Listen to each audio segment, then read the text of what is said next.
Salut Thierry, Salut Samart! c'est quoi les quatre verbes de la relation? Alors, les quatre verbes de la relation, c'est un, nourrir la relation, 2, sécuriser la relation, 3, équilibrer la relation, et 4, activer la relation.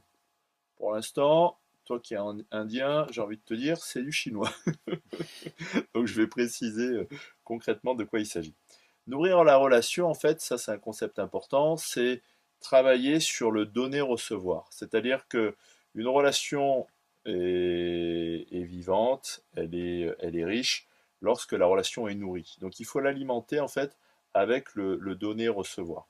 Donner-recevoir, c'est partager par exemple les 5 langages de l'amour qu'on a déjà vu ensemble, avec partager le soutien, la bienveillance, partager les gestes de tendresse, les câlins, partager les moments de qualité, de complicité, de jeu, partager les cadeaux, et puis partager les paroles positives et valorisantes. Donc, nourrir la relation, c'est savoir échanger, par exemple, les 5 langages de l'amour. Si je reprends des théoriciens comme Claude Steiner, ou bien Pierre Bourdieu, ou bien le docteur Henri Laborie, c'est aussi ou bien le docteur Eric Berne, c'est échanger des signes de reconnaissance, de distinction, de gratification, des transactions qui vont être positives et qui vont nous apporter du positif. Par rapport à nourrir la relation, ça demande deux choses en fait. La première chose, c'est accepter la dignité qu'on a de recevoir. Et la deuxième chose, c'est croire en sa capacité de donner. On ne peut pas nourrir une relation si on ne se croit pas digne de recevoir du positif. Et on ne peut pas nourrir une relation aussi si on ne se croit pas capable de donner du positif.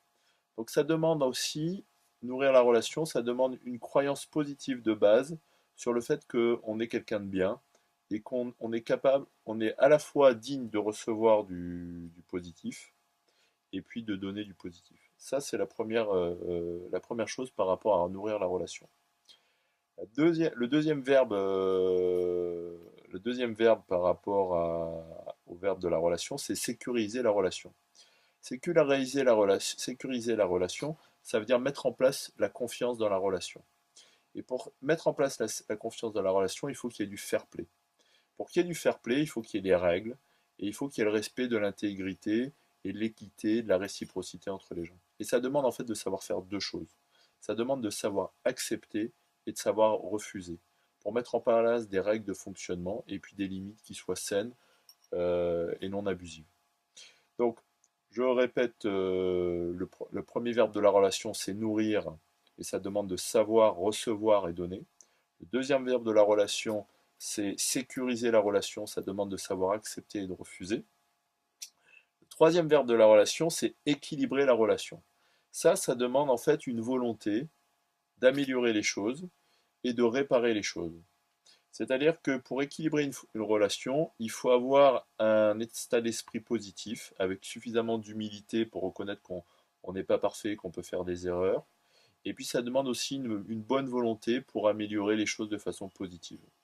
Donc équilibrer la relation, ça demande une capacité à gérer le conflit, avec un état d'esprit positif sur le plan moral pour améliorer les choses et puis les réparer en gardant comment dire, en gardant un climat de bienveillance et puis surtout ce que j'appelle le respect de la parole, c'est-à-dire ne pas être dans la destruction ou la négation de la parole, ce qui casserait la confiance. Donc ça c'est le troisième verbe. Donc c'est équilibrer la relation en ayant la volonté d'améliorer et de réparer par la parole les choses.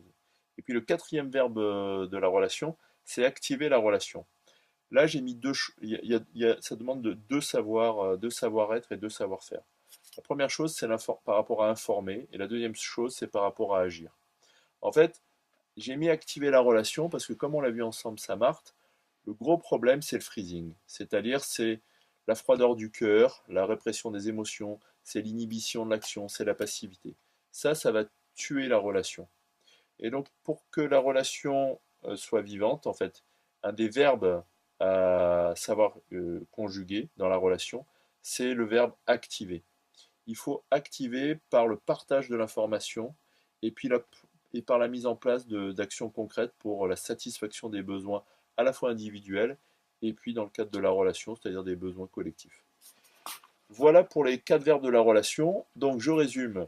Nourrir la relation avec savoir recevoir et savoir donner. Sécuriser la relation avec savoir accepter et savoir refuser. Équilibrer la relation en sachant améliorer et en sachant réparer la relation. Et puis quatrième verbe, activer la relation en sachant informer et parler, et puis en sachant concrétiser, agir pour la satisfaction des besoins individuels et collectifs. Est-ce que j'ai été clair, Samar? C'est clair. Super, merci. Mais c'était Merci à toi.